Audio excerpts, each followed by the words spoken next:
Hey everybody, I'm Nerf Sniper, and the video that you are now watching is a fan-made video that is based off of Ryan George's Screen Rant series called The Movie Pitch Meetings. And I'm a huge fan of Ryan George and his work, and this is just kind of a tribute video to that, and also a celebration for the fact that I have just been cast into the play Joseph and the Amazing Technicolor Dream Coat. So keep in mind that this is not an original idea. It's also not my format. It's totally based off of his format. So basically, I do not take creative credit for this format. So if you guys like this video, go over to Ryan George's channel and just check out his pitch meeting series. It's got like 148 videos in it right now, and it's totally hilarious. I really suggest it to you guys. Yes, anyways, enjoy this video. So, I hear that you have a new Broadway script for me. I do. It's called Joseph and the Amazing Technicolor Dream Coat. Wow, that sounds fun. What's that all about? Well, basically, it's a Bible story about a guy who gets sold into slavery by his brothers. Oh, wow. I know, right? It's going to be totally awesome. So how does the musical start? Well, basically, there's a guy named Jacob who lives in the land of Canaan, and he has 12 sons with 5 different wives. 12 sons with 5 wives? That guy seems like a player. Well, actually, him having 5 wives and 12 sons is one of the signs that he's a very righteous man. Doesn't that seem more sinful than something to be praised? You know, now that you say it, it does, but I'm going to have to ask you to get all the way off my back about that. Okay, then I will. So what happens next? Well, basically, the 12th son, Joseph, is the main character, and he's Jacob's favorite son. I didn't know parents had favorite sons. That seems kind of dumb, doesn't it? Well, it would nowadays, but we're just going to say that it's not back then. Well, okay then. What happens next? Well, basically, Jacob makes Joseph a coat that makes him as cool as a king, and all of his brothers get jealous. And to rub it in, Joseph has these dreams where he rises above his brothers and is better than them. Ha! Having dreams about being better than other people is tight. I know, right? But then his brothers get super jealous and sell him to slavery. So what did Joseph's father do about this? He's obviously going to realize that his favorite son is missing. Oh yeah, well you see, we're just going to put a song in there where Joseph's brothers explain to their father that he was killed by a goat. So that kind of just wraps that whole thing up. They told him he was killed by a goat? Of course they don't tell him, it's a musical. They sing it to him. It's on page 5 of the script. And he just believes them with no questions asked?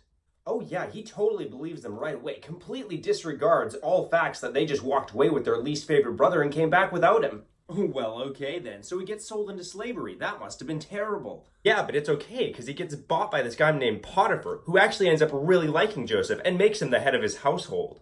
Wow. That's pretty cool. Head of the household, even though he's just become a slave? That's right. But then Potiphar's wife ends up getting the hots for Joseph, and she tries to seduce him on a regular basis. Tries to seduce him? What does Joseph do about that? He says no thank you. Oh, wow. I bet she didn't like that very much. Yeah, no, she definitely wasn't a big fan of that reaction. In fact, she takes a part of his cloak and just rips it, and then she brings it to her husband and says that he tried to sexually assault her. But wasn't it the other way around?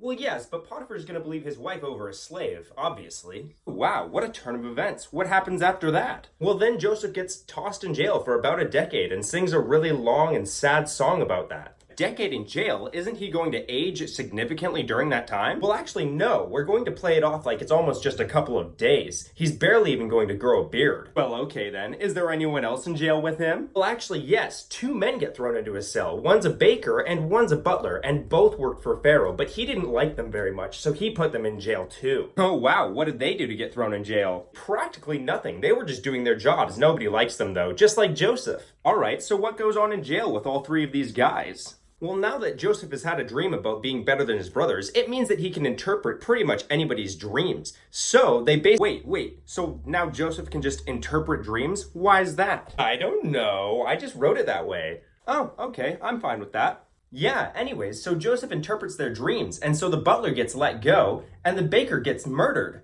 Oh my gosh. What happens to Joseph? Well, actually, Joseph stays in prison for almost another 10 years, but before the butler leaves, Joseph tells the butler to tell Pharaoh about him so that maybe Pharaoh will let him out of jail. It takes the butler 10 years to tell Pharaoh about Joseph? Well, yeah, but I'm going to ask you not to read into it that much. Okay, I guess I won't then. Thank you. Anyways, so then Joseph comes out of jail, and That's because Pharaoh has a bad dream, and the servant tells Pharaoh, hey, I know of a guy in jail who actually interprets dreams. Oh, right on. So what was Pharaoh's dream about? Well, it turns out that he had an extremely realistic depiction of the future, where 7 years of famine would happen, and then everybody basically would die if they didn't do something about it. 7 years of famine over all of Egypt? That must be extremely hard for everyone to survive. Actually, it's super easy. Barely an inconvenience. Oh, how so? Well, Joseph just says to Pharaoh, we have to store food, and then when the famine happens, we can redistribute the food and save all of Egypt. Well, that seems all rather convenient. Yeah. But then Joseph's family comes to Egypt because they're also going through a famine, and they come to find food and he has to see them. Oh yeah, and what's that like? Well, basically he frames his younger brother for theft and then sentences him to death.